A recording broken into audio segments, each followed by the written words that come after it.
Salam sejahtera Malaysia, denyut nadi suara rakyat bergema di channel ini. Jangan lupa tekan butang subscribe, like dan share. Malaysia kita punya, cintai Malaysiaku, kita jaga kita.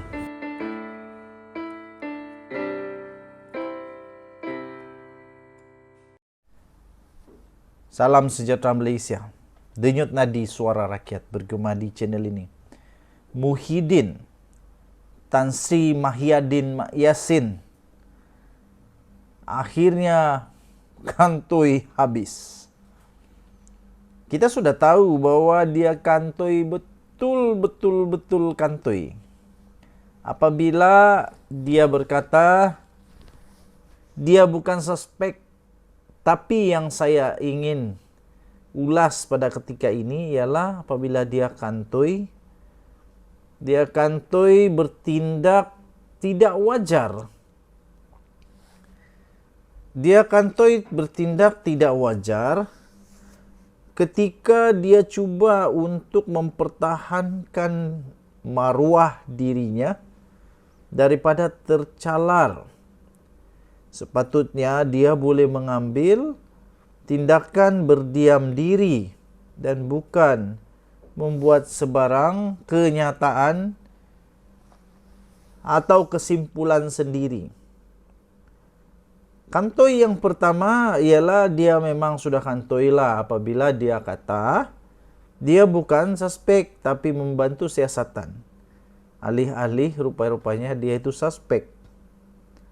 Tahu apa maksud saksi dan apa maksud suspek? Saksi itu membantu siasatan supaya orang bersalah dapat ditemui dan didakwa. Tapi suspek itu adalah orang yang diragui, salah seorang yang berkomplot, bersubahat atau pelaku kepada kesalahan tersebut. Mahyadin Mak Yassin dikatakan oleh sumber daripada SPRM itu bahawa dia bukan saksi tetapi dia adalah suspek, salah seorang suspek. Buat pertama kalinya secara terang-terangan Malaysia dikejutkan dengan Perdana Menteri yang amat singkat sekali tugasnya sebagai Perdana Menteri yang berkuasa, tapi terpalit dengan kes rasuah, penyalahgunaan kuasa, penyelewengan wang, ketirisan wang yang luar biasa banyaknya, berbilion. SPRM berkata sepatutnya Tan Sri Mahyadin Mak Yassin tidak wajar membuat kesimpulan sendiri sama ada beliau suspek atau saksi.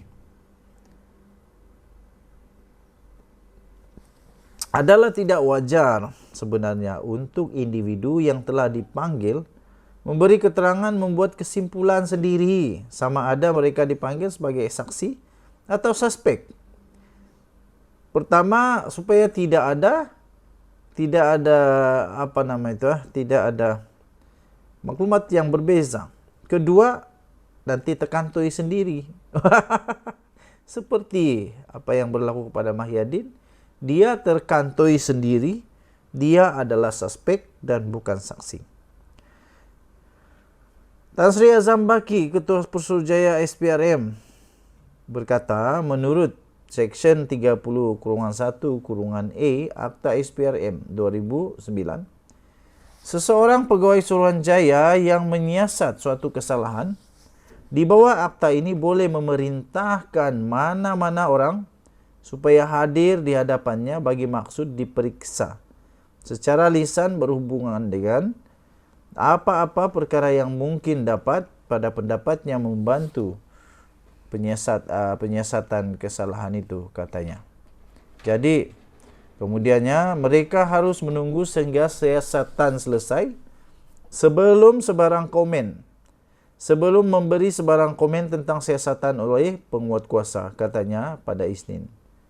Pada ketika itu. Sebelum itu, cerita di sebalik cerita ini ialah bekas Perdana Menteri Tan Sri Mahyadin Mak Yassin yang pasti semakin tertekan sekarang ini, stres.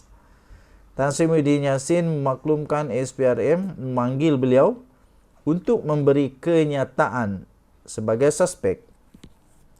Memberi kenyataan dan bukan, begini, dia punya ayat begini.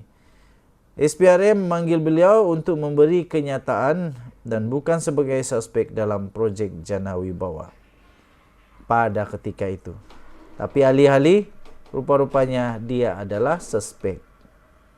Kantoi lagi. Banyak lagi yang akan kantoi, kita tengoklah nanti.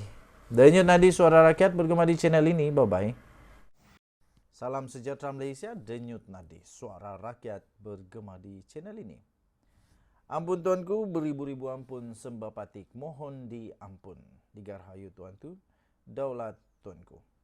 Tuan-tuan dan perempuan yang dihormati sekalian, akhirnya Agung bersuara dan bertindak. Akhirnya Agung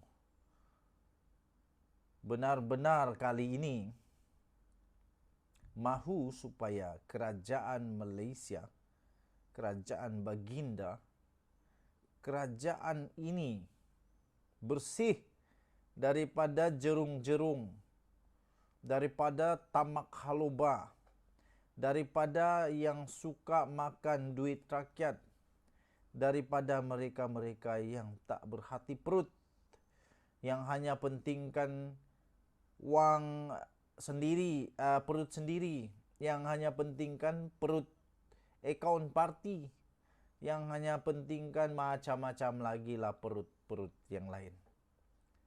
Akhirnya Datuk Seri Anwar Ibrahim mendapat sokongan padu yang dinanti-nantikan oleh seluruh rakyat Malaysia. Agung mengalu-alukan usaha negara membendung ketirisan dana awam dan membenteras rasuah secara agresif. Habislah kamu. Habislah yang pernah ingat, pernah berkuasa, pernah salah guna kuasa ketika berkuasa, pernah makan wang ketika berkuasa yang tidak sepatutnya dia punya, pernah buat ketirisan tak patut dan pernah penyelewengan wang secara tak patut, memang sekarang susah hati.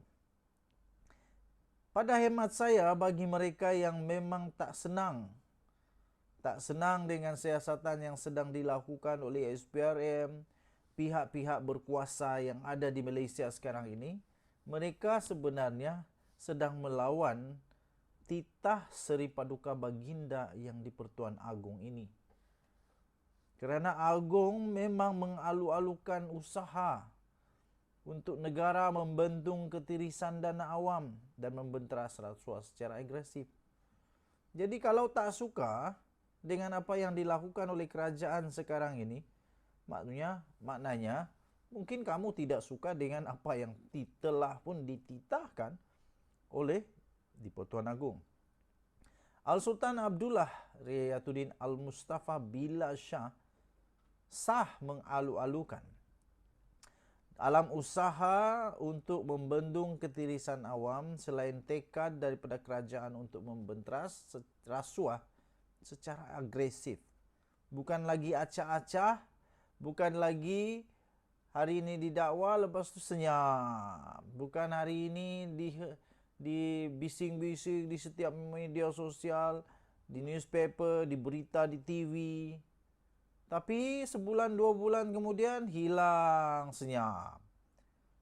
Rakyat tanya, tak ada jawapan. Rakyat pun bingung, betulkah apa dah jadi ni? Tapi kali ini, Seri Paduka Baginda yang di-Pertuan Agong bertitah. Ianya penting untuk mendepani pelbagai cabaran yang mendatang, memandangkan Malaysia selaku negara yang mengamalkan ekonomi secara terbuka tidak akan terkecuali untuk menerima tempias cabaran ekonomi global tersebut. Tuan-tuan dan puan-puan yang dihormati sekalian, channel ini dan saya sendiri, admin The Twin TV, saya support kepada usaha kerajaan ini Dan juga saya menjunjung kasih, menjunjung titah yang di Purtan Agung. Kita berdoa bersama-sama, semoga kerajaan baginda ini dapat berjaya membentras, membendung, menghabiskan dan meluputkan dan mempupuskan orang-orang yang jahat-jahatin lah. Pada hemat saya mereka jahat lah. Kalau mencuri itu jahat. Kenapa jahat? Karena yang dicuri itu duit rakyat. Ada rakyat yang miskin memerlukan uang itu. Kita jumpa lagi. Bye-bye.